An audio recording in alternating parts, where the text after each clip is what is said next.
Formatnya hari ini adalah talk show di hari merayakan Hari Kasih Sayang.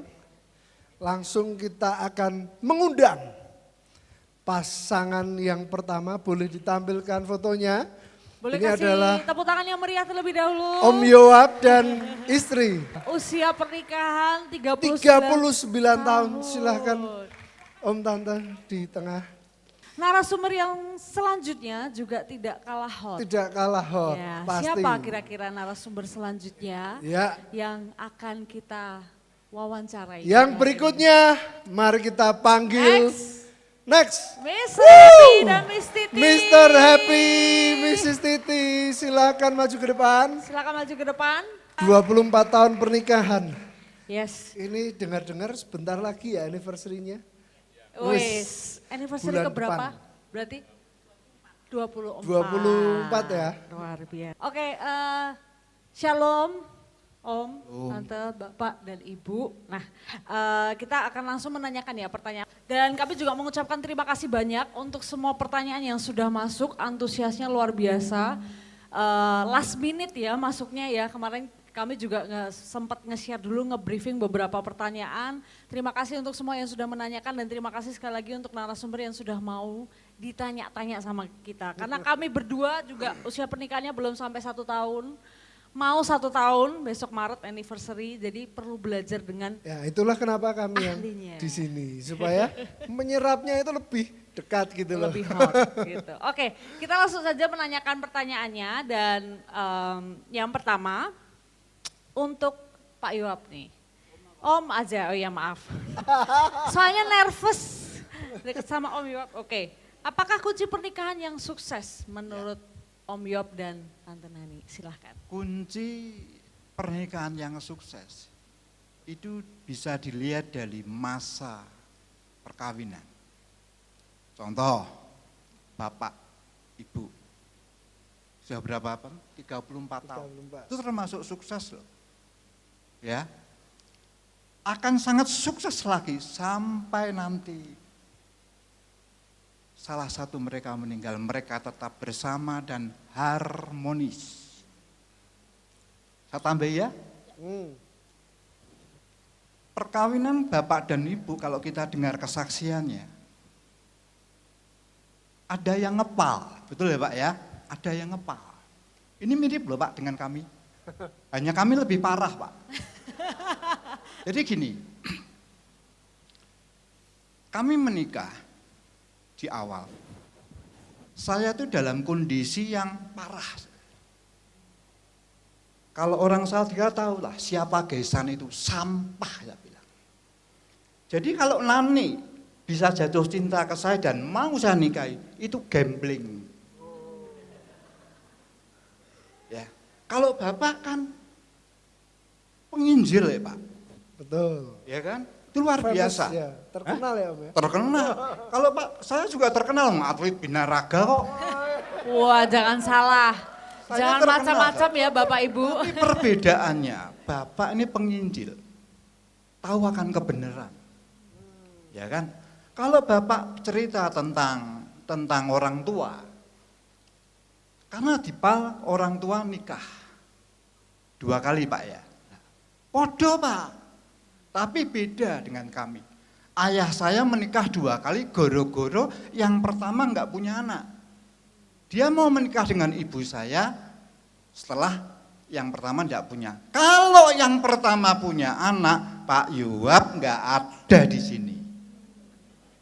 Jadi saya dipal Pak. Dari keluarga dia menolak. Nah, saya bersyukur. Saya sangat bersyukur saudara. Karena pengajaran lagi Om Yusa.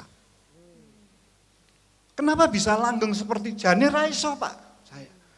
Saya ini, papa saya njaluk saya ini anak lanang tunggu 7 tahun neng gunung. Makanya saya pernah ikut Bapak ke sana kan. Nah, tapi sebelum itu saya sudah diputuskan oleh almarhum Yeremia Rim. Gimana kami sampai bisa seperti ini 39 tahun? Itu ajaib. Karena apa? Saya baca firman tiap hari. Saya punya keintiman dengan Tuhan. Apapun yang ada di desa Bobrok itu prosesnya di Sekinah, Pak. Terima kasih Bapak itu. Puji Tuhan. Kalau saya ndak nurut, 2009, 15 tahun loh Bapak Ibu. Bu Linda, 15 tahun loh saya. Ada anniversary-nya enggak itu Om? Ada. Ya, jadi semua karena Tuhan, betul Bapak. Semua karena Tuhan. Nah, ndak iso wong bobrok kok saya. Nah, nanti kalau ada pertanyaan saya akan sampaikan. Pernah ndak Pak ngalami sesuatu yang kritis? Oh, pernah banget. Lanjut dulu. Oke, luar biasa. Luar biasa. Yang berikutnya, Ya, berikutnya boleh? Mr. Mungkin Pak Happy Happy. dengan pertanyaan yang sama ini, kira-kira kuncinya apa nih? Pernikahan yang sukses, yang langgeng. Kalau pernikahan yang sukses itu untuk hari ini kemungkinan belum ya. Jadi nanti kalau istilah orang dulu dibikin orang mati meninggalkan nama itu baru lulus, baru baik tidak. Jadi pengadilannya yang di atas. Kalau menurut kacamata manusia ya dijalani dulu aja. Gitu. Tapi Terima kasih. sejauh ini sampai hari ini hampir 24 tahun, Maret tanggal 13 besok ini itu ke 24. Sukses belum, hanya mengucap syukur bahwa Tuhan selalu menyertai. Kalau saya datang pertama kali di tempat ini, diberi kesempatan di tempat ini, istilahnya apa ya, pahit banget. Perjalanannya pahit. Hari ini hanya bisa mengucap syukur. Kalau istilahnya apa ya, istilahnya grogi, nervous atau berkaca-kaca atau menangis itu bukan karena punya utang, bukan. Tapi karena Tuhan itu begitu baik sampai hari Tuhan, ini. amin. Kasihnya begitu melimpah sampai hari ini untuk keluarga kami. Istri, kalau saya boleh bilang, dia adalah istri yang luar biasa. Didikan kami di sini, kayak kemarin ditawari sama Pastor Vincent, sama istri, gimana Pak, bisa?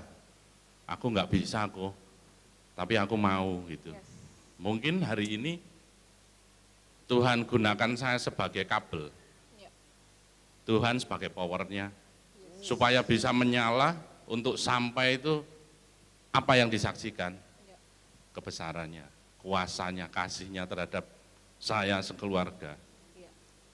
Mungkin saya belum bisa bercerita semuanya hari ini, tapi wah, luar biasa. Jadi mungkin Pastor Vincent bisa melihat ekspresi saya, sangat luar biasa.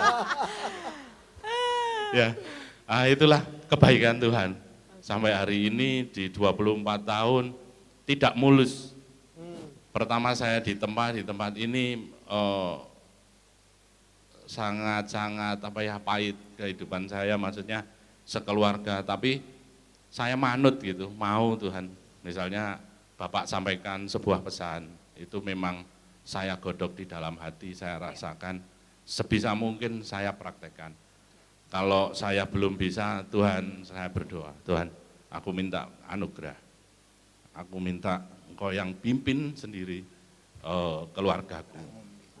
Karena di satu sisi memang karena saya nggak mampu. Pernah saya dengar dari hamba Tuhan, dari Bapak, nek kamu nggak mampu yo nyuwun anugerah kemampuan sama Tuhan, nyuwun minta ngomong gitu. Kamu mungkin nggak bakal mampu, kamu nggak bakal bisa gitu. Ya, itu saya praktekkan di kehidupan saya sehari-hari. Bahkan di sini sempat saya untuk hari-hari, kalau istri kan memang sudah bekerja di sini. Jadi ketika kami berkeluarga pertama kali itu kan dengan gelombang yang sangat besar. Jadi kita, tapi gini, kalau kamu pengen jadi Raja Wali ya harus mampu terbang di atas badai. Nah, cuman bisanya praktek gitu. Wah kadang-kadang kebanting-banting, wah bangun lagi, wah bangun lagi. Puji Tuhan anugerahnya menyertai sampai hari ini dengan biasa. luar Luar biasa. biasa. Ini saya boleh selipkan pertanyaan Oh, tambahan siap. ini. Siap. Masih mengenai, Untuk saya Bang, untuk oh untuk dua-duanya dong. Oh, siap. Masih mengenai tadi ya, Iya. kesuksesan dan segala macam ini dalam pernikahan. Memang betul ya, itu akan diuji terus. Nah tapi boleh dong tips-tipsnya. Lebih ke gini loh. Bagaimana mengatasi yang namanya perselisihan. Kan pasti ada konflik, perselisihan, dan segala macamnya itu. Itu dari lelaki dan wanita saja cara berpikirnya sudah berbeda, apalagi dalam sebuah rumah tangga. Boleh? Oh, boleh. Siapa dulu? Om Yoam. Yoam, Iya, siap. silakan. Jadi begini, manusia itu enggak ada yang sempurna. Ya, seperti dia yang enggak sempurna, saya juga enggak bersempurna. Nah, ini dipertemukan dalam suatu pernikahan. Terus piye untuk bisa bertahan sampai sekarang? Kan gituin, ya. Jadi gini, ini perlu proses ya, Jadi begini, saya ini orangnya on time ya. Di sisi lain, istri saya ini kalau masalah waktu sulit on time, betul sayang ya. Jadi yang sering terjadi setelah kita di Temanggung itu waktu. Saya tuh sudah ngitung, saudara. Wah, ini saya sedang ngitung. Solo Tigo Temanggung 1,5 jam. 1,5 jam ya nih ya, oh siap. Tapi terus mundur. Akhirnya kurang seperempat, jam 6 kurang seperempat. Ya rapopo. Pernah 2 minggu yang lalu, saya sempat marah memang. Itu jam 6 lebih, jam 6 keluar dari halaman rumah itu. Saya sudah marah, sudah saya klakson. Sampai di depan rumah dia bilang gini, HP ku ketinggalan nih. Ya wis. Ya. Itu kelemahan dari dia. Tapi sekarang yang saya alami, apalah artinya kekurangan dari istri saya? Oh iya, dibanding kelebihannya. Itu yang pertama. Yang kedua, apalah arti kekurangannya dibanding kekurangan saya? Saya lebih parah, Fit. Ya, saya otoriter loh orangnya. Galak. Dia hanya bisa menangis waktu awal-awal kami pernikahan. Jadi makanya saya pernah bilang, kunci untuk menaklukkan laki-laki itu tangisan saja. Luluh saya pada. Ya, jadi seperti itu, Vin. Kekurangan, kelemahan pasti ada. Pasti ada. Hanya memang saya heran dengan hanya gini, Vin. Kalau saya di istrinya jengkel ya, mesti ketika saya menghadap Tuhan tak laporke. Tuhan piye? Saya kasih contoh ya. Saya pernah tersakiti, saudara, dengan seseorang. Sakit, sakit.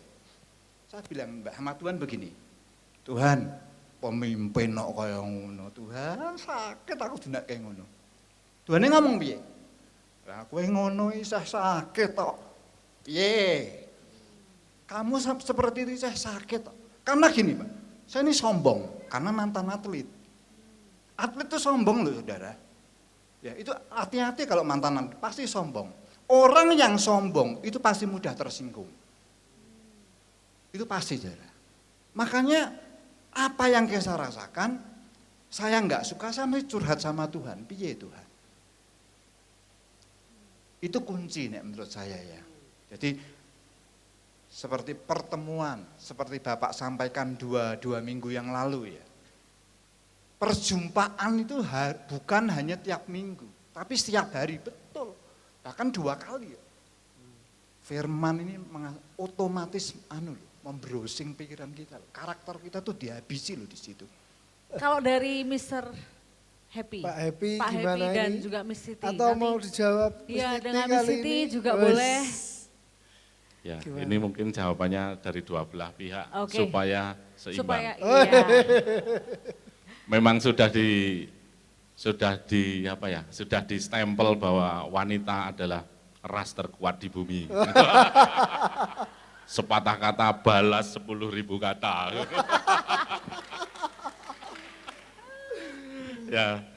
Ya seperti itu. Makanya saya tetap Alkitabiah, tetap pakai firman, waspadalah dalam segala keadaan dan tetaplah berdoa. Minta anugerah. Jadi intinya supaya langgeng itu memang harus ada yang mengalah. Jadi kalau saya dulu saya pertahankan sesuai dengan keinginan saya, nggak bisa. Jadi saya istilahnya kalau laki-laki itu istilahnya harus sembodo. Lah saya mau galak dulu nggak kasih kerjaan sama Tuhan, nanti nggak sombong gitu. Jadi biar saya nggak otoriter gitu.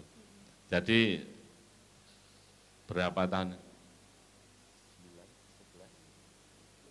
10 tahun saya jadi pengangguran ketika saya memainkan goreng tempe di belakang 9 tahun dengan anugerah istilahnya apa ya, wis ditempa gitu. Terus Bapak Gembala ajar rono kae gitu, dan itu ternyata membekas di saya, berdampak untuk sekitar saya karena saya bertemu dengan orang, dengan siapa, terus dengan istri saya juga berubah gitu. Kalau dulu saya istilahnya diinjak ayang-ayangnya enggak mau gitu, tapi ketika saya di sini istilahnya apa ya, saya mau didangir lah istilahnya, biar Tuhan, biar semuanya bertumbuh di hati saya untuk jadi sebuah perubahan yang baik untuk keluarga saya, supaya berkat itu ada di keluarga saya. Saya lepaskan semuanya, saya makan marning di sini, saya enggak kuat tapi Tuhan saya mau gitu. Tapi gimana caranya gitu. Saya dulu kalau marah ini boleh dibilang istri saya, kalau dia kayak itu ras terkuat di bumi kan nggak mau ngalah. Kuat gitu. Ini saya pukul sampai bulet. Ya, makanya dia istri yang luar biasa, masih bertahan sampai hari ini dan masih mengasihi saya. Itu semuanya karena anugerah Tuhan. Dan Tuhan rubah hidup saya jadi saya yang mengalah. Bukan mengalah ya, itu untuk kebaikan juga gitu. Utama ketika mau direndahkan, Tuhan yang mau meninggikan. Amin. Amin. Saya mau nambahin sedikit tentang, sebenarnya kalau dibilang tips, bukan tips ya. Jadi kalau buat saya, namanya pernikahan dan punya anak itu tidak seperti kita sekolah. Kalau kita sekolah kan kita belajar dulu, kemudian kita dapat ijazah lulus gitu ya. Tapi yang namanya pernikahan dan punya anak itu kita dapat sertifikat dulu. Dapat akte pernikahan, dapat akte kelahiran anak, baru kita belajar. Kan nggak ada kan kalau yuk kita belajar menikah atau belajar punya anak, nggak boleh ya. Jadi kalau tadi suami saya sudah katakan, dalam hampir 24 tahun kami menikah itu banyak sekali up and down, gelombang. Ada kalanya kita nggak kuat melangkah lah, tapi kita delosor, kita berangkang, itu benar-benar terjadi dalam kehidupan kami. Tapi selama sekian tahun, hampir 24 tahun yang kami pegang, kami dulu dipersatukan di gereja. Jadi seringkali dengan riak-riak pernikahan itu banyak yang jadi kecewa, jadi marah, kemudian menyalahkan Tuhan, menyalahkan pasangan, menyalahkan orang-orang sekitar.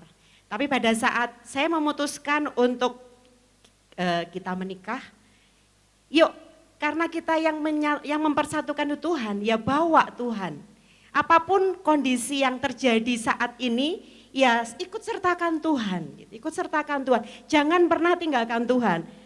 Wes Tuhan, wingi wes aku mbok persatukan, ya wes ya. Sekarang ini bagian kita untuk menyelesaikan, bukan. Kalau mungkin sering yang nonton film ya, kalau nonton film happy end gitu, happy ending gitu ya. Tapi dalam pernikahan bukan seperti itu. Justru pada saat kita menikah, kita sedang mengawali satu kehidupan baru. Mungkin akan timbul masalah-masalah baru, mungkin anak kemudian melahirkan anaknya mungkin kondisinya tidak sehat atau mungkin seperti suami saya di PHK begitu ya. Jadi ada banyak sekali masalah, tapi pada saat kita melewati itu apa yang harus kita lakukan? Ya sertakan Tuhan. Yang terlebih dengan pasangan harus komunikasi. Seperti suami saya katakan, bisa dilihat dari muka saya ya, kalau suami saya ngomong dua kata, saya mungkin bisa balas dengan 10 kata gitu ya. 10.000 loh. 10.000 ya, guyonan. Tapi itu betul, terjadi begitu dan pada saat kita tetap egois dengan mempertahankan ego kita nggak bisa. Kita tetap harus mengalah itu bukan berarti kita salah ya Bapak Ibu. Mengalah itu bukan berarti kita salah, tapi dengan kita mengalah itu bukti kerendah hatian kita. Saya itu kalau dengan suami, kalau sudah dengan komunikasi verbal tidak bisa, saya akan pakai handphone saya untuk tulis surat. Karena apa? Itu kunci saya. Karena kalau saya ngomong pasti nggak akan menyelesaikan. Karena mesti ada aja. Jadi karena beliaunya ini dibilang emosian tidak emosian juga, tergantung situasi dan kondisi. Tapi namanya orang sedang mendidih di hati dan mungkin pikirannya juga sedang tidak baik-baik saja. Begitu kita mendengarkan sesuatu yang tidak enak, mungkin emosinya langsung keluar gitu ya. Nah itu kalau saya tipsnya adalah pakai handphone saya. Tulis surat, jadi kayak zaman dulu tapi lewat handphone gitu ya. Dikirimkan, kemudian beliaunya membalas juga. Kalau saya bisa membalas dengan kata-kata lagi, saya akan balas gitu. Saya akan balas, tapi itu adalah tips yang sebenarnya bisa menekan kata-kata yang kurang enak, yang tidak enak atau tidak tepat yang keluar dari mulut saya. Itu seringkali begitu, jadi pakai surat, tapi suratnya sekarang beda, by WA begitu ya, itu. Kemudian komunikasi jelas ya harus, karena dengan namanya kita berinteraksi, namanya kita berumah tangga itu kan bukan sama-sama tidur, sama-sama makan, tapi bersama-sama. Pada saat apapun yang terjadi, yuk bersama-sama kita pecahkan masalahnya.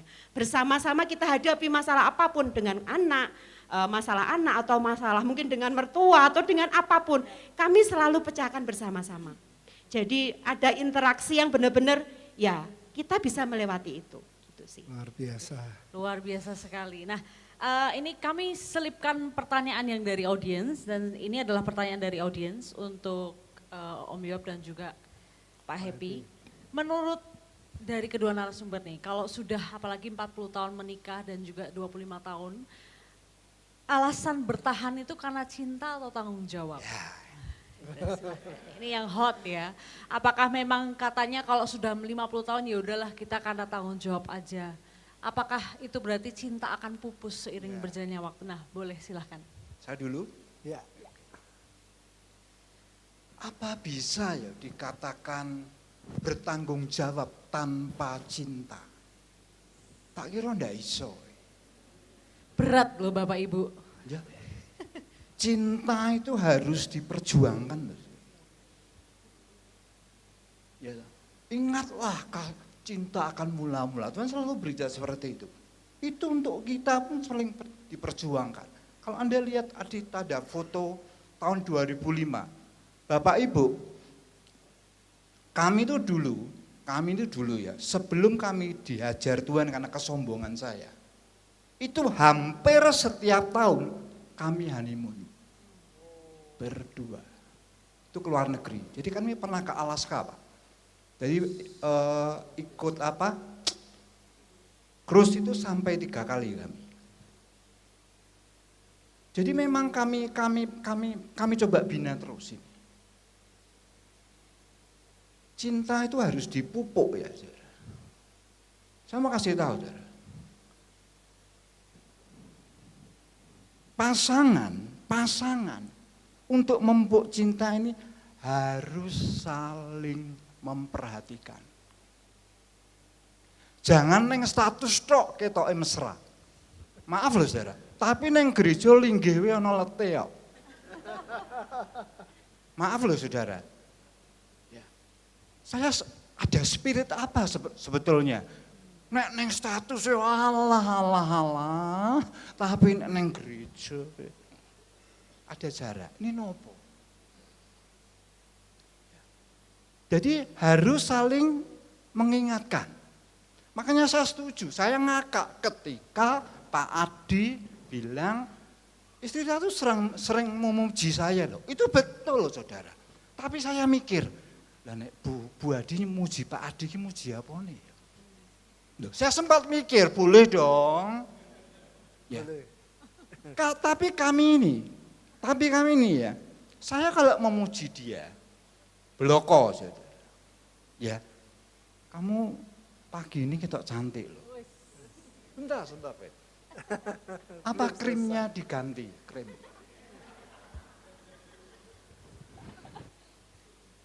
Saya bilang, nih melakumu wis beda, nek rambut rubah. Bengkok sini. Ya, tapi dia beda. Cara memperhatikan dia ke saya beda. Tak kasih contoh, saudara. Saya setiap hari kan jalan pagi, jalan cepat, pakai apa? Lengan panjang sama topi. Sini saya kan kena matahari, saudara. Saya ini sensi untuk kulit jadi hitam. Dia bilangnya gini ya, cengelmu saiki wireng. Satu ya. Yang kedua, dia bilang gini, wah ini khotbah, rambutmu botak jadi. Bentar, ada lagi saudara. Yang ketiga, aku ndelok kowe iki saiki kok membleh ya sini katanya. Lah wis swidak nemik saudara. Yang terakhir dia bilang, aku ndelok kowe iki kok olahraga, tapi kok dadamu melembreh. Saudara, itu kalau dulu saya golek to sing glowing kaya Korea. Iya saya, itu saya saudara. Itu saya. Ya ta? Golek to sing ora butak, sing lebat, sing isih nom-nom kae. Itu saya saudara. Lah wong wis lakcap lagi saudara. Iya kan? Tapi saudara, saya betul-betul berubah. Karena dia enggak hanya kasih kritik loh, tapi kasih solusi. Ada solusi, betul. Ya, itu salah satu perhatian buat saya sekarang. Ya. Wah, jebule nyonyahku tuh perhatian banget tuh untuk penampilan. Halo. Ya, jadi dia kasih solusi. Solusinya gimana? Rambut botak. Kayak iya apa nih? Betul. Sampo diganti, saya ganti. Lidah buaya, saudara. Rai membleh yang kasih. Dia apa nih? Dia apa? Masker. Minyak zaitun. Masker saya, saudara. Ndak mendah, susu beruang, saudara. Wah. Ini saya belum puas ya, kasih lagi lidah buaya. Jadi saya kalau maskeran itu 2 kali. Sekarang. Cewek-cewek kalah loh Pak. Oh, iya. Ya, saudara, itu salah satu bentuk cinta. Apalagi sekarang, maaf ya saudara ya. Saya ini sekarang dari public figure loh, di lapangan Pancasila. Karena apa? Saya tiap hari di sana. saya selalu sapa Bapak Ibu dan kalau perlu saya harus tahu namanya. Itu kalau saya enggak datang dicari. Ganti parkiran mobil aja, loh mobilnya enggak enak kok wonge ono. Ini salah satu perhatian. Karena apa? Saya juga memperhatikan. Makanya saya katakan saya public figure. Sombong enggak Pak ini Pak? Ono titik ya Pak. Jadi kalau saya jalan, ketemu ya di rumah makan gitu. Om yang sering jalan loh. Saya bilang kok tahu kamu? Oh saya sering jalan tapi enggak terlalu sering Om. Oh berarti ada yang memperhatikan. Kenapa saya diperhatikan? Karena speed saya tercepat untuk usia 66 tahun. Kalau jalan cepat, itu 12 kali, ini profetik 12 kali. Wah, 12 kali itu saya hajar hanya 35-40 menit. Jadi kelihatan menonjol di lapangan itu. Itulah salah satunya saya sering didatangi orang dan kesempatan saya cerita tentang Yesus. Yang paling menonjol, saya ceritanya, Bapak usia berapa? 66, hah? Apa resepnya? Saya cerita, apa sih resepnya kita awet muda itu? Saya lihat Bu Linda, keintiman dengan Tuhan. Betul enggak Bu? Saya perhatikan Ibu loh. Ini ngefek loh, ini karena keluar dari dalam loh, ini tanpa kita sadari.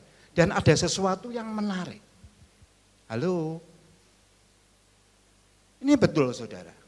Jadi keintiman luar biasa. Yang kedua, kalau saya cerita, saya kalau hari Minggu enggak jalan, loh kenapa? Saya ke gereja, gerejanya mana?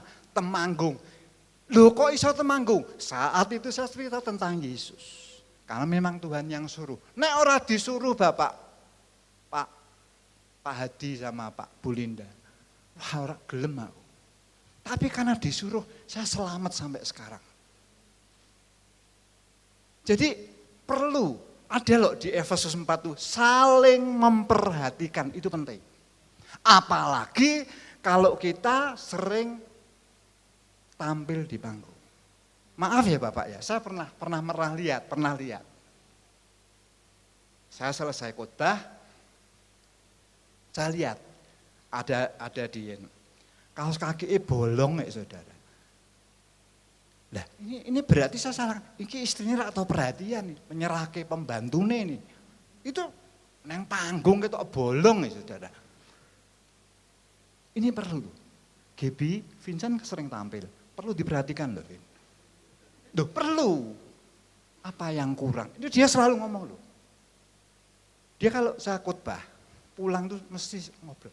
Kalau ada yang enggak benar dia ngomong, kowe mau salah neng kene, ketoke ra pas. Kalau dulu, soneh entuk tugas, kowe wae sing khotbah. Loh iya saudara. Tapi sekarang, iya betul. Yes. Kenapa bisa seperti itu? Ya karena perjumpaan ilahi itu memang ajaib menurut saya. Cukup. Luar biasa. Boleh kasih tepuk tangan? Pak Happy, silahkan. Gimana kalau untuk Pak Happy kita kasih pertanyaan surprise saja. Oh oke, Ayo, pertanyaan surprise yang ya. berikutnya. Oke, bagaimana mengatur rumah tangga dengan istri yang bekerja di kantor? Iya, karena kan ini posisinya istrinya berarti nggak selalu dengan Pak Happy ya, harus di kantor, baru pulang mungkin ketemu baru sore, mungkin perhatiannya jadi kurang, nah gimana tuh? Menjaga untuk tetap. Masih soal perhatian kan Iya, ini masih tadi. tetap perhatian. Silakan. Pak. Dengan anaknya ada 3 berarti. Ya. Kalau masalah membagi waktu atau itu kita fleksibel saja. Jadi memang dari dulu kita yang menyesuaikan keadaan. Jadi seolah-olah sudah terbiasa. Nomor 1 saling percaya. Jadi kalau seandainya aku mau ke sekolah gitu katakanlah, ya silahkan, hati-hati, Tuhan menyertai gitu, istilahnya seperti itu. Kalau misalnya saya mau pergi, ya sudah saya mau pergi kemana saja tanpa ada pertanyaan Bapak Ibu. Jadi kita saling percaya. Jadi nggak terlalu dimodifikasi gitu, karena keadaan yang membentuk kita gitu. Jadi kita tidak ini harus begini, harus begitu gitu, nggak pakai konsep. Jadi memang tertanam sekali pesannya engkong ngelinding wae, dan itu benar-benar di kehidupan kami praktekkan, karena ketika pemikiran itu saya ento sendiri, saya buat sendiri, berat sekali. Jadi saya buat gaya sendiri, berubah. Terus saya bilang, Tuhan saya nyerah itu, biar Tuhan yang pegang kendali semuanya. Dan ternyata lebih enak. Kalau mau tukaran ya tukaran saja, nanti minta maaf sama Tuhan gitu. Kalau misalnya mau gimana gitu ya, kita mengalir saja. Dan kita koreksi setelah itu dan kita perbaiki untuk mendidik anak-anak. Gitu. Oke. Mungkin bentuk-bentuk perhatian yang dikasih kayak gimana ini? Mungkin pengen dengar dari Miss Titi ini. Kalau saya cuek orangnya. Saya nganut bapak pokoknya. Silakan Miss. Iya, betul sih kalau suami saya orangnya cuek, jadi lebih cuek. Jadi kalau kadang-kadang itu kalau perhatian saya minta, buat dipegang toh, Oh, ternyata buat semua wanita digandeng ya? toh, gitu. Jadi Semua wanita ternyata. saya sering begitu, karena kalau tidak kadang-kadang begini, suami saya jalan berdua aja. Suami saya sudah sampai mana, saya baru sampai mana. Saya yang mendatangi dan saya yang pegang. Itu terjadi sampai hari ini begitu ya. Jadi kalau ditanya bagaimana cara membagi waktu, buat kami hari-hari ini kami mempunyai sangat banyak waktu. Karena apa? Anak-anak kami 3 sudah tidak ada di rumah semuanya. Jadi kami lebih sering banyak Pacaran ya. pacaran. Kalau dulu lebih sering meeting, kalau orang ngobrol menyelesaikan masalah itu katanya meeting ya. Kalau sekarang kita lebih banyak dating ya. Datingnya nggak kemana-mana. Jadi kalau kami seringnya perginya nggak yang jauh-jauh kan desa biasa. Karena saya suka. Jadi saya suka lihat gunung, kemudian hanya jalan, kadang naik motor sering kali kita naik motor. Jadi berdua naik motor, terus menikmati perjalanan. Itu sebenarnya kalau buat saya, karena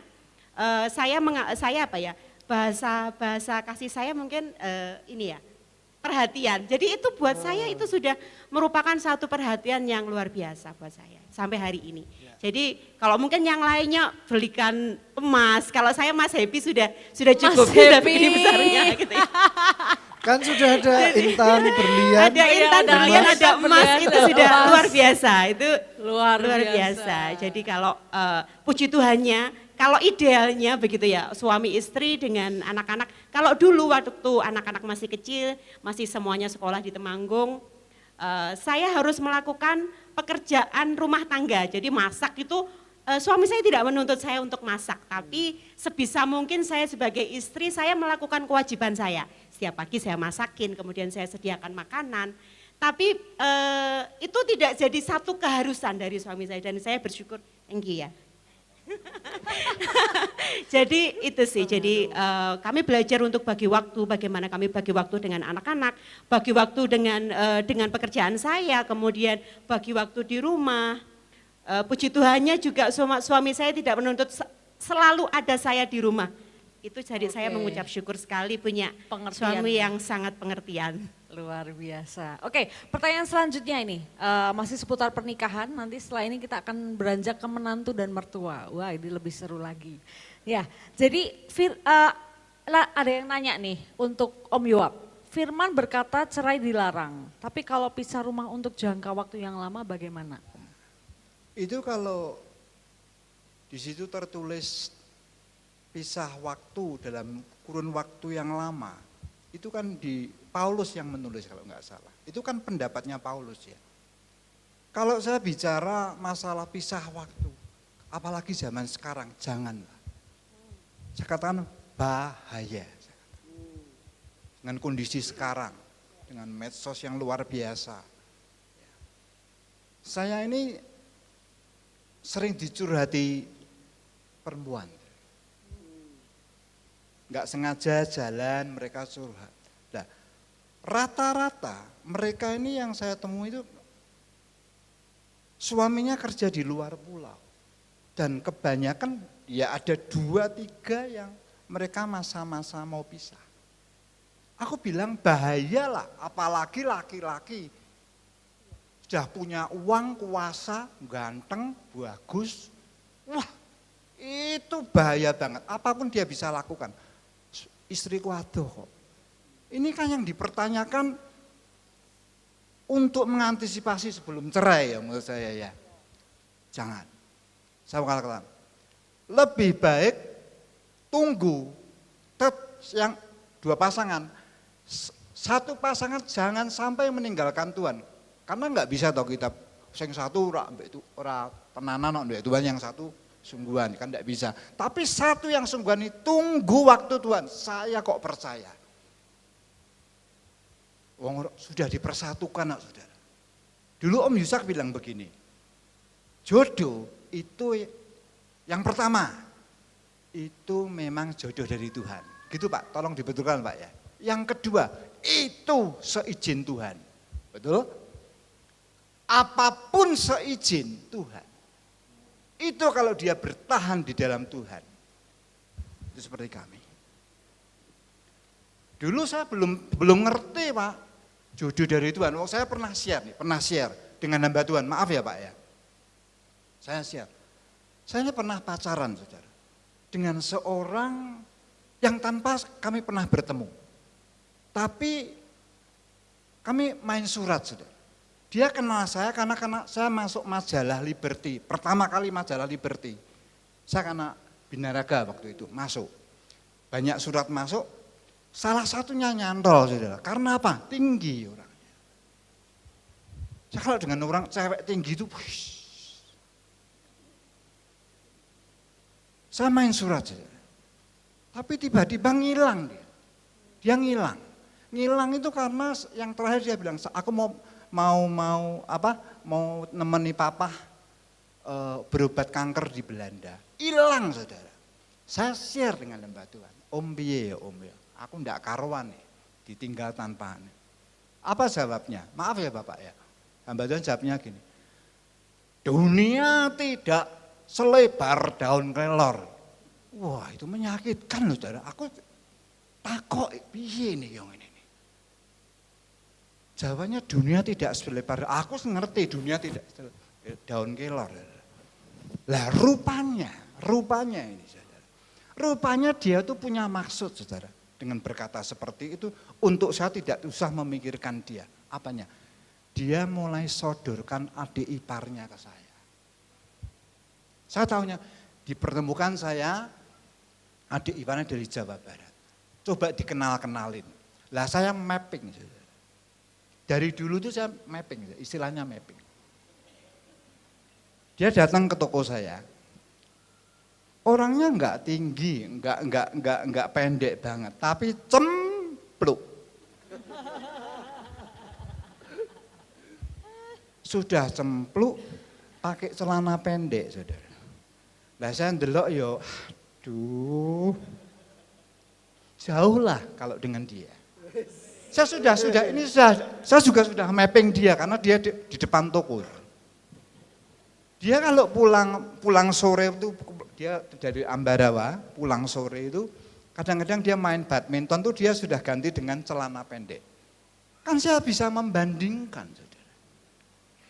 Dia tinggi celana pendek, pantas. Naik cempluk, yoi pelip. Maaf ya saudara ya. Ini betul saudara. Jadi, aduh seperti itu. Jadi kalau menurut saya tadi seperti gimana, apalagi dikatakan berapa lama. Waduh, itu masing-masing, wes bubar pasti.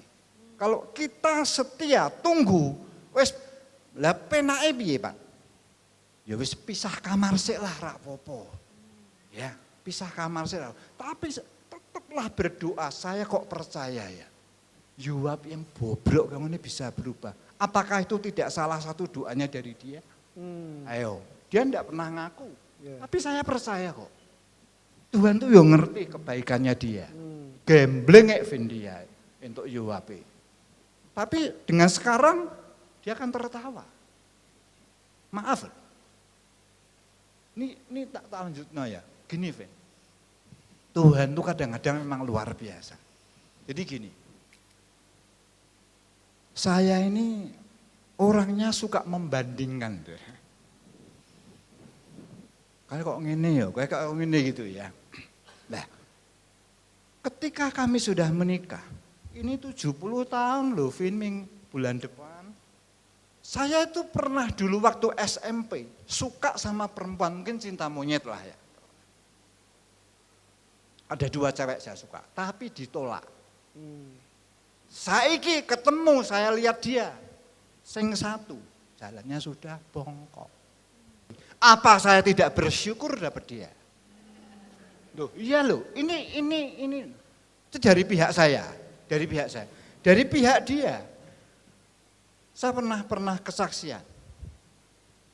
Ketika saya mau suka sama dia, ada kompetitor. Saya pernah cerita ya, ada kompetitor. Satu yang saya amati cukup berat, sekota lagi sama dia. Anaknya orang kaya. Bagus sih, ya biasalah. Tapi punya. Waktu itu saya hanya punya CB Honda. Dia punya naiknya mobil, kalah no aku. Tapi jawab kok dilawan, mantan atlet. Lu iya loh, betul ya. Tapi dengan berlangsungnya waktu akhirnya dia pilih saya. Menjelang orang ini meninggal, ketok koyo engkong. Ayo, bersyukur enggak dalam hal ini? Oh, saya bersyukur sekali. Bersyukur enggak? Loh, itu semua Tuhan loh, saya bilang. Seandainya Pak Yohab itu enggak terima Tuhan, enggak mau sungguh-sungguh, enggak mau melakukan apa yang dengan permintaan orang tua saya di sana, bobrok pasti. Itu ya, Vin. Yes. Oke, pertanyaan selanjutnya. Iya. Ini kita sudah masuk mertua dan menantu ya Bapak Ibu. Ada yang bertanya apa strategi yang bisa dilakukan untuk menjaga keharmonisan bila tinggal satu rumah dengan menantu atau mertua atau tinggal berdekatan. Iya. Mungkin Miss Siti Mungkin atau Ya, Happy bagi silakan. pengalaman Mungkin ini. Bagi nanti pengalaman. bisa double ya dari satu sisi. Iya. Pengalaman pernah, jadi tinggal sama mertua, saya tinggal sama mertua, istri juga tinggal sama mertua.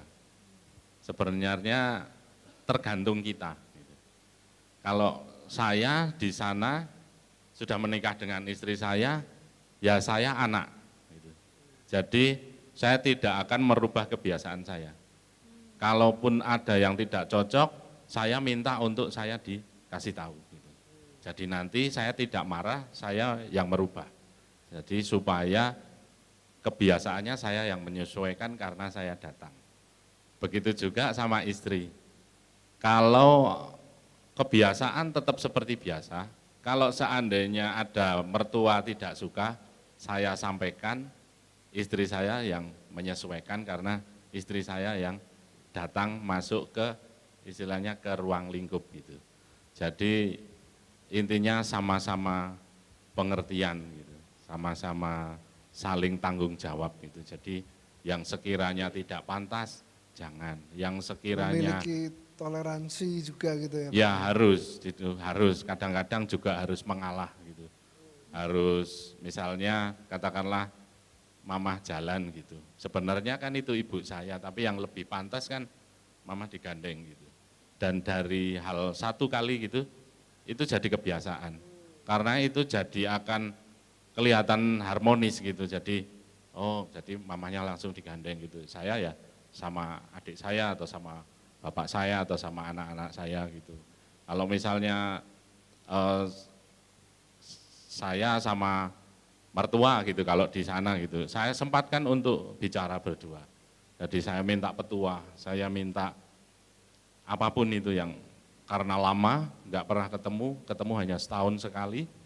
Kalau pas jadi satu di sana saya dalam kurun waktu yang lama saya akan tanam macam-macam. Setiap kali misalnya dulu kan pernah kerja di Jawa Timur, saya sempatkan untuk bicara apa, saya minta pendapat, saya minta apapun itu. Istri mungkin apa? Boleh ditambahkan. Silakan Miss. Ini tidak satu kebetulan ya, saya juga tinggal berdekatan dengan mertua. Gitu ya. Sebenarnya kalau ditanya apakah, apa tadi tipsnya ya? Tipsnya itu Menjaga keharmonisan. menjaga keharmonisan.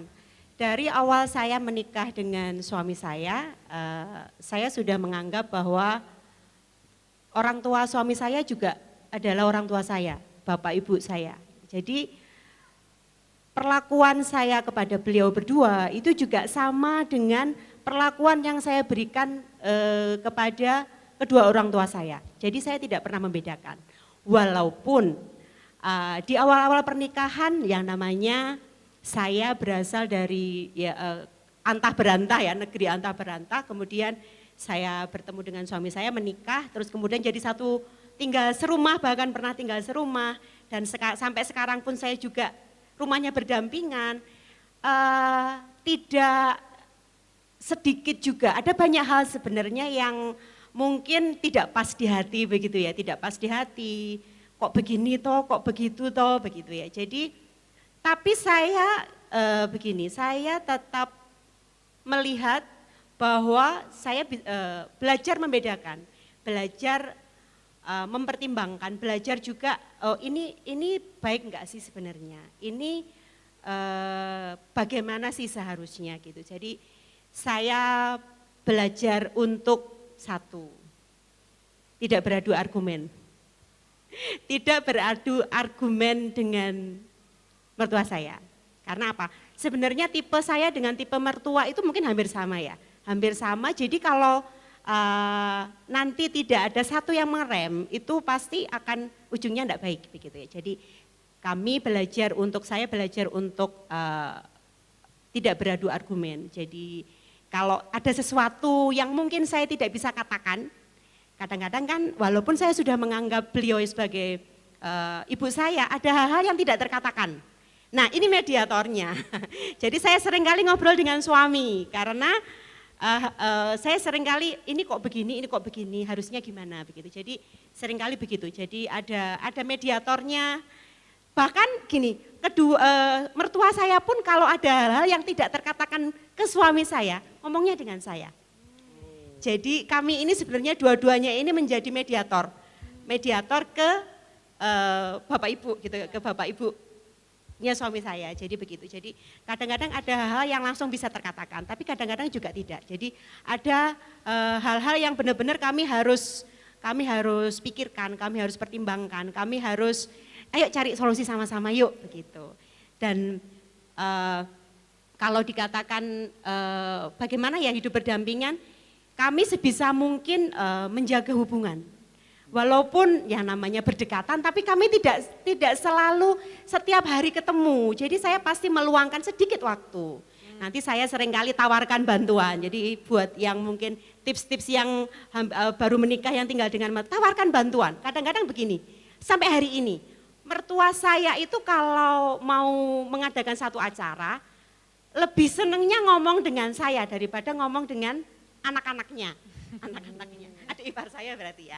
Anaknya dan adik ipar lebih seneng ngomongnya ke saya. Jadi ini gimana ya besok ya, ini gimana ya. Jadi sampai hari ini pun saya mengucap syukur saya punya mertua yang luar biasa. Walaupun awalnya saya tuh berpikir begini, enak ya jadi Hawa, nggak punya mertua. Jadi iya itu benar. Hawa kena itu lagi. di hati saya begini, enak ya jadi Hawa, nggak punya mertua, jadi tidak didikte begitu ya.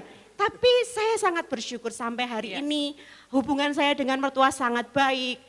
Anak-anak saya juga sangat baik, beliaunya sangat sayang dengan anak-anak saya, sangat support kami, menjadi tiang doa kami bahkan. Mertua kami itu menjadi, kalau saya bilang itu tiang doa kami yang luar biasa. Itu buat saya sangat bersyukur. Luar biasa. Luar biasa sekali. Dengan berjalannya waktu, kalau saya perhatikan tadi, ada keterbukaan dan komunikasi yang terus dipulihkan.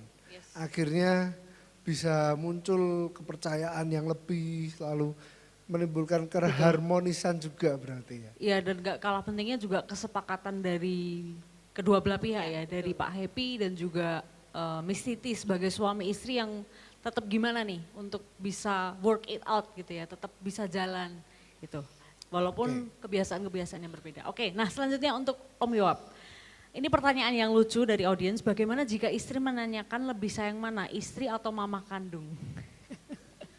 Jika istri, Pak, diulang. Ini ada Ini pertanyaan dari audiens, bagaimana jika istri menanyakan kamu lebih sayang mana, istri atau mama kandung, saya harus menjawab apa?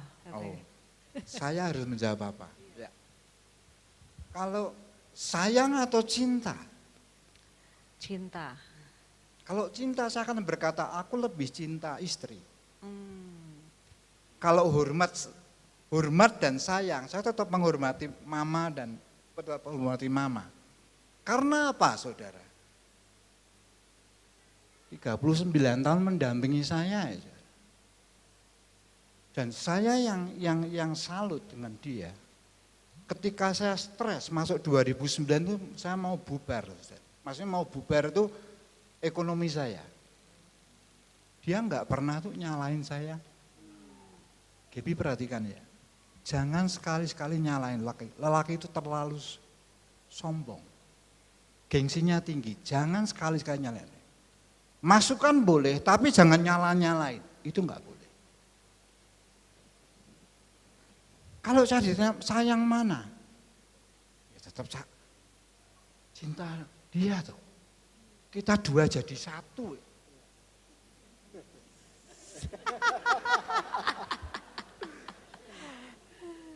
Ya. Jadi jelas tuh jawabannya. Ya. Kalau saya cinta dia.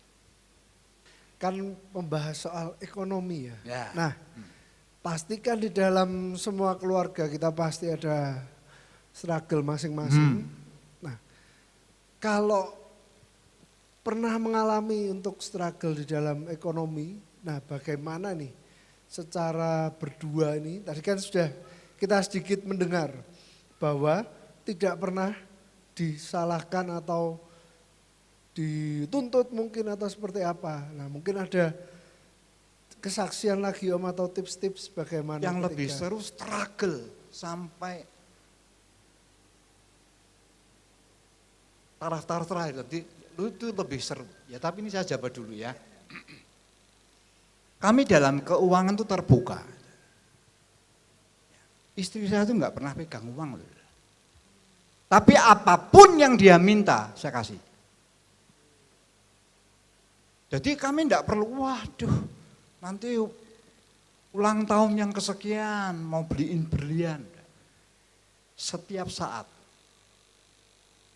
dia minta saya kasih. Malah saya yang sering dorong dia, tapi dia rupanya tahu kondisi keuangan itu. Saya minta maaf ya, saya enggak terlalu memuji-muji istri saya enggak, tapi ini kenyataan. Dia enggak pernah pegang uang, tapi kalau dia belanja, total. Makanya saya pernah kesaksian toh, dompetnya hilang.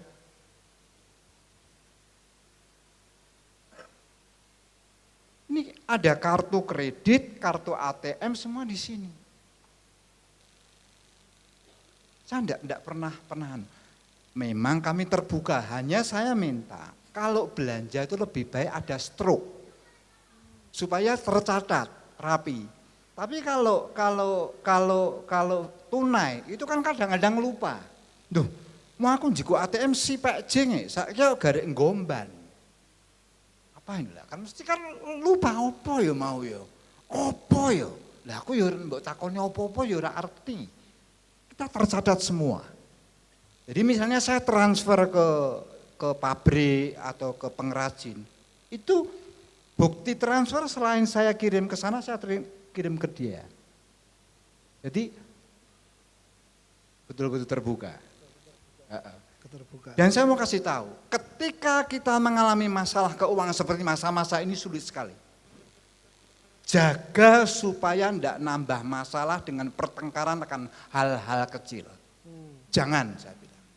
Itu menambah ruwet. Itu mesti dijaga. Wis toh, ngalah sithik itu rak popo kok. Bu Linda pernah bicara seperti ini. Bu Linda inget enggak? Orang laki-laki itu kan sering misalnya nge-flash gitu. Ya Bu ya.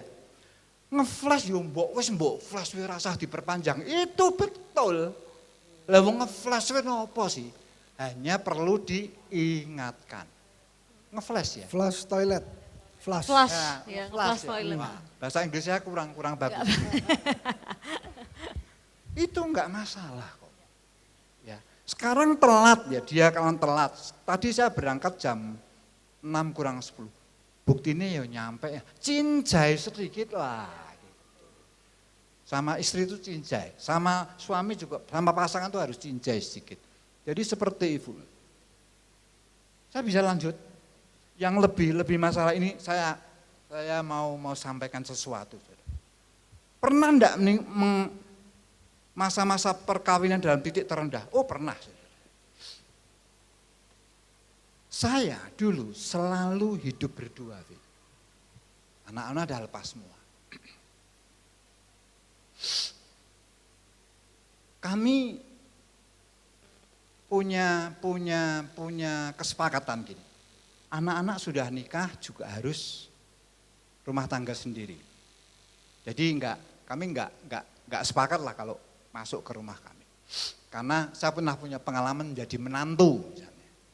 Tapi yang saya mau saksikan begini, pernah enggak struggle yang parah itu? Pernah saudara. Sekali waktu saya pernah marah dengan Tuhan.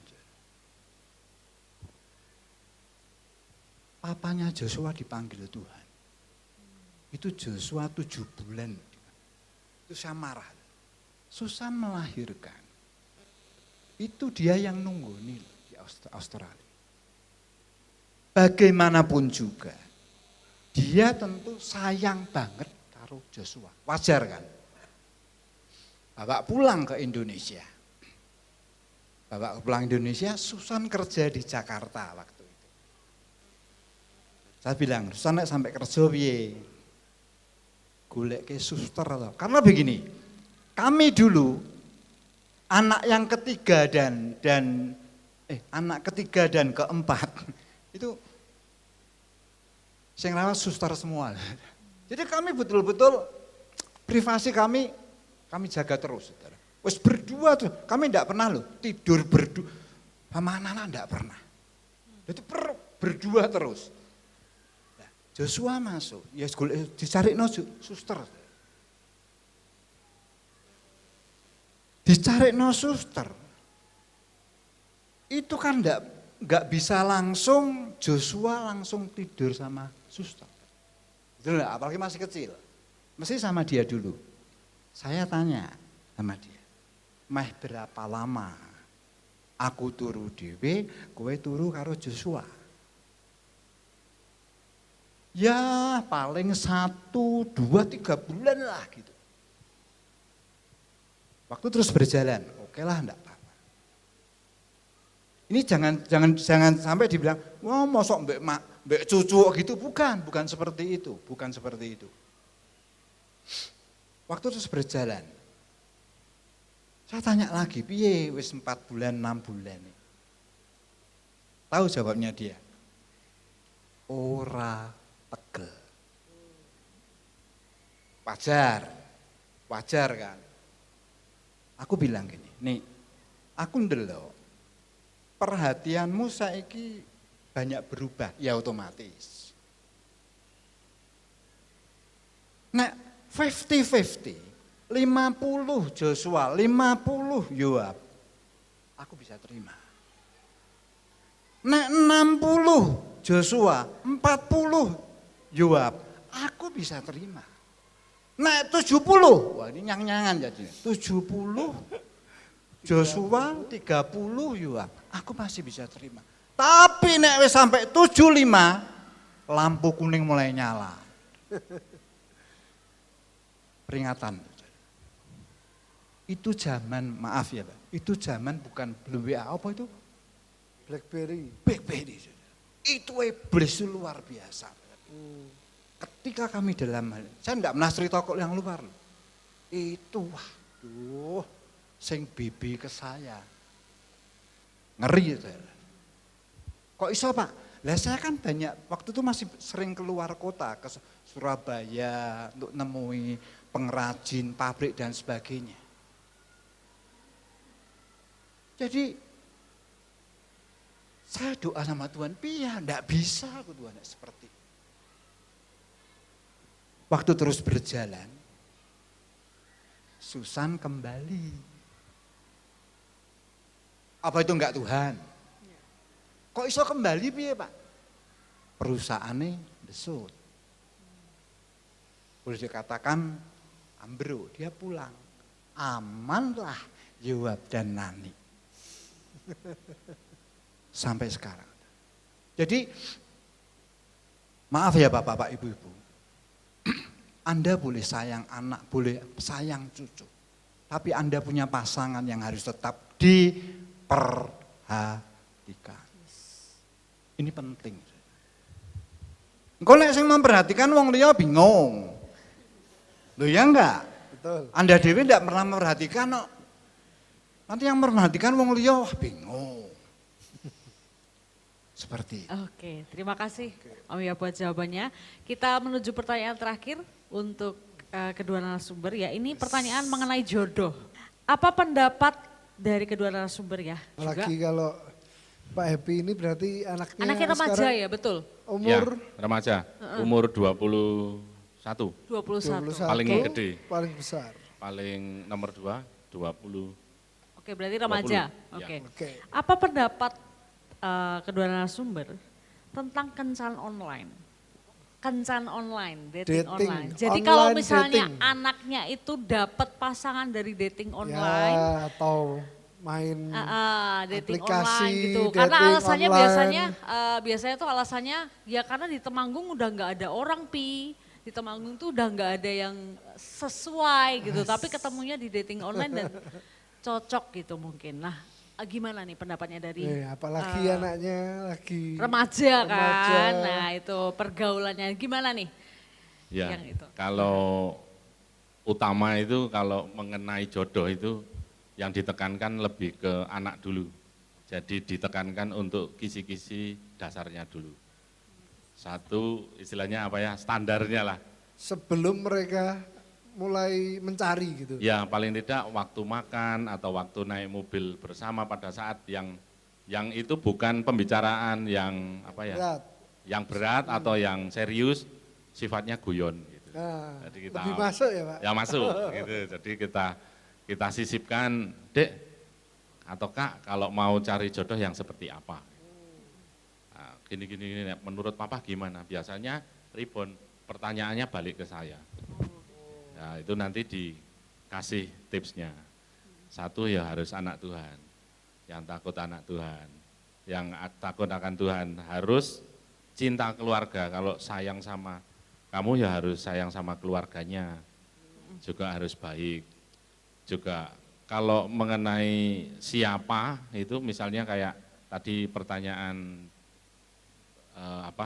dating online ya, nah itu kan belum tahu siapa, khawatirnya itu nanti nipu gitu.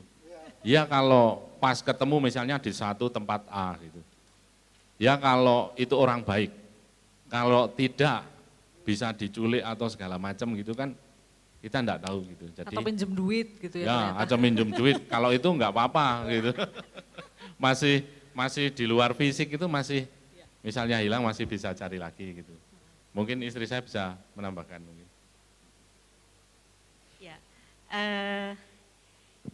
aplikasi dating online mungkin untuk anak-anak muda, anak-anak remaja sekarang ini sudah tidak asing lagi ya. Jadi sekarang dengan zaman teknologi semakin canggih, kita sebagai orang tua pun juga harus mempunyai pikiran yang modern buat saya. Ini dari saya pribadi. Jadi sepertinya di Alkitab belum pernah menyebutkan bahwa dilarang untuk dating online begitu ya. Kayaknya nanti kalau ada nih saya dikasih tahu. Sebenarnya kalau buat saya antara dating online dengan dunia nyata itu sebenarnya mempunyai peluang yang sama-sama besar untuk seorang pribadi, seorang muda-mudi itu mendapatkan pasangan, betul tidak? Ya, jadi di dunia nyata dengan dunia online itu sebenarnya mereka sama-sama punya peluang yang sama untuk mereka mendapatkan pasangan. Tapi mereka tetap harus minta hikmat sama Tuhan. Jelas itu. Jadi tetap minta hikmat sama Tuhan, apakah ini benar-benar orang yang dikasih Tuhan untuk aku nih misalkan nih buat mereka. Jadi lebih ke tetap minta hikmat sama Tuhan, apakah ini benar-benar orang yang tepat.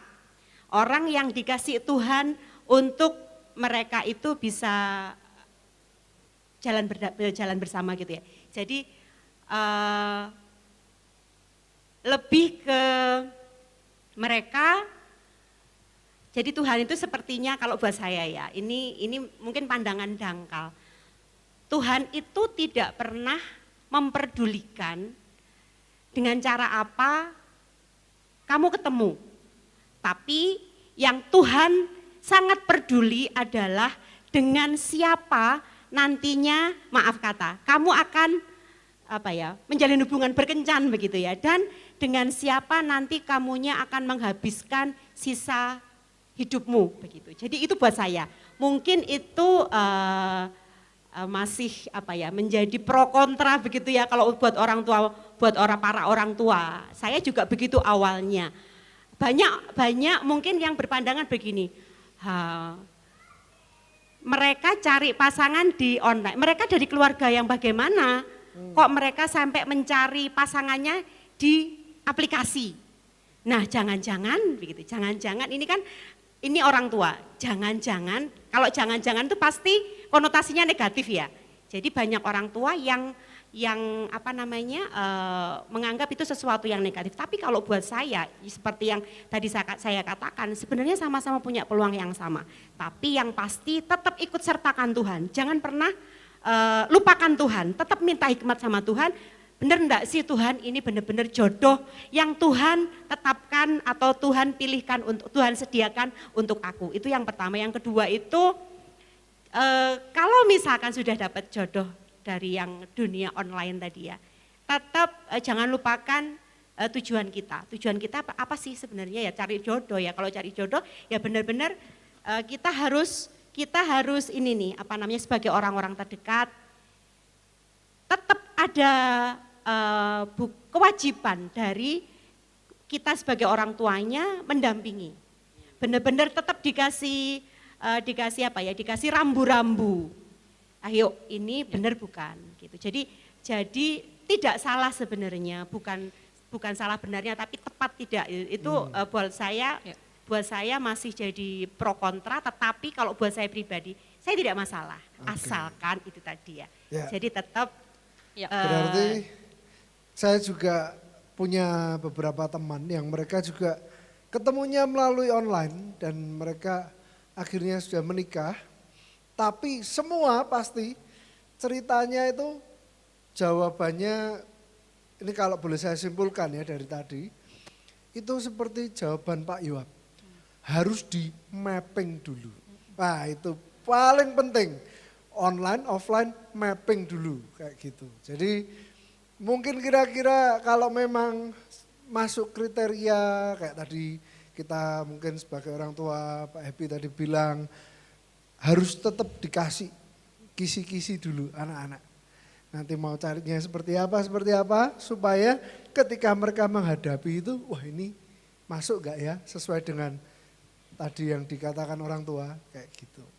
Mungkin kita harus berlanjut ke pertanyaan selanjutnya. Nah, pertanyaan yang selanjutnya ini Bapak Ibu Saudara, khusus kami akan meminta untuk Pak Hadi, Bapak Gembala kita untuk menjawab karena Pak ini Hadi dari Bu Linda boleh ya? Ya, Pak Hadi, karena ini ditujukan audiens, pertanyaan yang mengarahnya bertanya kepada Alkitabiah ya, supaya bisa dijawab lebih pas mungkin ya.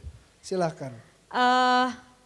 Mungkin untuk Ibu Linda, apakah memiliki pilihan tidak menikah itu dosa dan bagaimana jika orang memiliki ketetapan tidak menikah, apakah itu bisa dipahami secara Alkitabiah?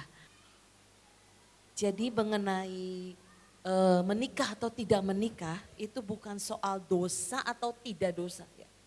Alkitab berkata ada orang yang tidak dapat kawin karena memang lahir demikian dari rahim ibunya. Dan ada orang yang dijadikan demikian oleh orang lain. Dan ada orang yang membuat dirinya demikian karena kemauannya sendiri oleh karena kerajaan surga. Jadi ada orang kenapa tidak mau menikah, kan banyak sekali alasannya. Ada alasannya yang secara manusia ya pernah terjadi karena orang tersebut mungkin mengalami disakiti terus. Ya toh, waktu berpacaran disakiti bahkan pokoknya mengalami hal-hal yang sampai trauma. Nah, jadi membuat dia nggak mau menikah. Atau juga karena latar belakang dari perceraian orang tuanya. Ya kan bisa aja, jadi membuat dia nggak mau menikah. Dia lihat orang tuanya nggak menjadi teladan dan membuat sesuatu yang sangat menyakiti. Tapi ada orang yang tidak menikah juga karena Alkitab berkata dilahirkan demikian dari rahim ibunya. Mungkin juga ada cacat ya, saya nggak tahu, mungkin ada cacat, ada sesuatu, pokoknya penyakit bisa. Nah, jadi soal kenapa ada orang tidak mau menikah, apakah boleh, dosa enggak tidak menikah? Paulus juga berkata tentang perkawinan, bisa dibuka di 1 Korintus 7, 1 Korintus 7. Ayat 1 berkata demikian, dan sekarang tentang hal-hal yang kamu tuliskan kepadaku adalah baik bagi laki-laki kalau ia tidak kawin. Tetapi mengingat bahaya percabulan, baiklah setiap laki-laki mempunyai istri sendiri dan setiap perempuan mempunyai suaminya sendiri. Jadi Alkitab berkata, laki-laki kalau enggak menikah itu tidak apa-apa. Tapi kalau dia enggak kuat karena nafsu, karena ya percabulan, karena nafsu, lebih baik menikah. Alkitab berkata demikian. Jadi 1 Korintus 7 ayat 28. Tetapi kalau engkau kawin, engkau tidak berdosa katanya. Kalau engkau menikah, engkau enggak berdosa. Dan kalau seorang gadis menikah kawin, ia tidak berbuat dosa. Tetapi orang-orang yang demikian akan ditimpa kesusahan badani dan aku mau menghindari kamu dari kesusahan itu. Jadi dari ayat-ayat Alkitab yang Paulus katakan menurut saya sekali lagi menikah tidak menikah itu sebenarnya kita bawa di hadapan Tuhan. Saya waktu saya muda ya maksud belum menikah, saya berdoa sama Tuhan. Tuhan apakah saya itu menikah atau tidak? Saya bertanya sama Tuhan seperti itu loh. Karena dalam diri saya punya kerinduan, saya kok pengen melayani Tuhan, saya kok gak pengen menikah ya. Bahkan saya berkata, kalaupun saya menikah, saya mau menikah dengan hamba Tuhan. Kalau gak hamba Tuhan, saya gak mau. Jadi saya bertanya sama Tuhan, ternyata jadi tergantung saudara-saudara. Saya pernah konseling, orang berkata begini, Bu, tolong doain saya Bu. Jadi ini seorang gadis umur sudah 40 lebih, hampir 50. Dia berkata, apakah saya menikah atau tidak? Terus saya berdoa, saya bertanya, kamu sendiri, saya berkata, kamu sendiri sebenarnya mau menikah atau tidak? Ternyata dia berkata bahwa saya tahu sebenarnya Tuhan mau saya menikah. Tetapi saya tidak mau menikah Bu. Nah itu saudara. Jadi sekali lagi saya mau berkata,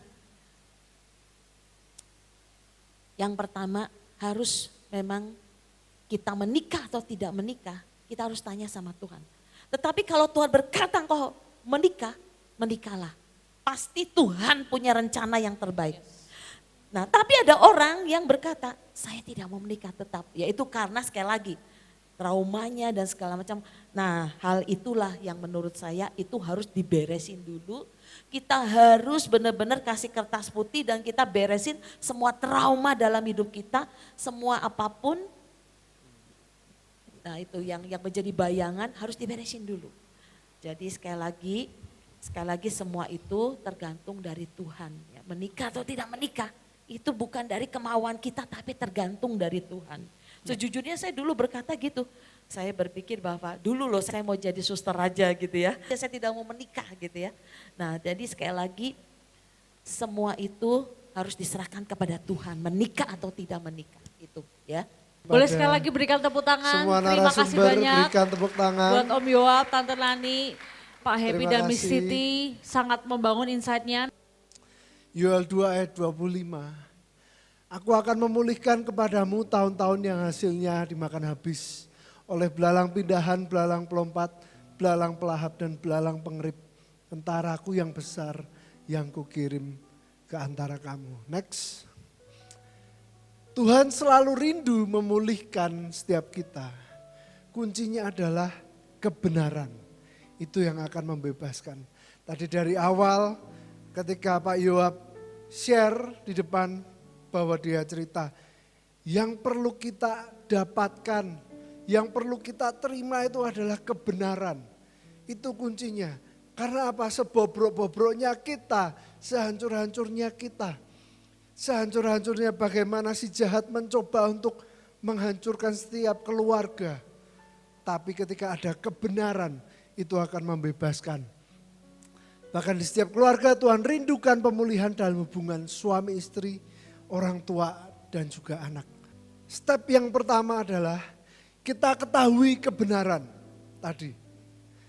Harus tahu kebenaran. Makanya ketika kesaksian tadi Pak Yoab share bahwa semua kita belajar membaca firman Tuhan. Karena begitu kita tahu dari kebenaran, kita akan terbuka cara berpikir kita. Yang berikutnya bertobat, percaya dan mulai melakukan firman Tuhan. Dan Tuhan akan mulai bukakan jalan demi jalan. Tuhan akan mulai tunjukkan apa kesalahan-kesalahan kita, koreksi diri kita. Sadari apakah kita masih sombong dan kita tidak mau untuk terus mengikuti yang Tuhan inginkan. Dan yang terakhir, dipulihkan untuk menjadi berkat. Kalau Tuhan pulihkan dengan kesembuhan, saksikan. Kalau Tuhan pulihkan dengan keharmonisan, bagikan kepada orang lain. Kalau Tuhan pulihkan secara ekonomi, jadi berkat untuk yang lain juga. Amin Bapak Ibu Saudara. Mari kita sama-sama berdoa. Bapa, kami mengucap syukur pagi hari ini. Kami mau terima berkat pemulihan yang daripadamu. Pada setiap hati, pada setiap keluarga, pada setiap orang yang rindu. Berikan kami Tuhan haus dan lapar akan Kau. Untuk kami bisa mendapatkan kebenaran demi kebenaran dari firman Tuhan. Supaya hati kami dipulihkan, hidup kami dipulihkan. Karena kami yakin dan percaya Tuhan Kau Allah di tengah-tengah kami. Engkau yang tidak berhenti bekerja. Dan Engkau Allah yang terus memulihkan. Terima kasih Bapa, biar semua kesaksian, biar semua cerita bukan hanya menjadi sebuah benih, tapi itu bisa bertumbuh dan juga memberkati setiap kami, berbuah dan kami bisa menjadi berkat juga bagi orang-orang yang lain.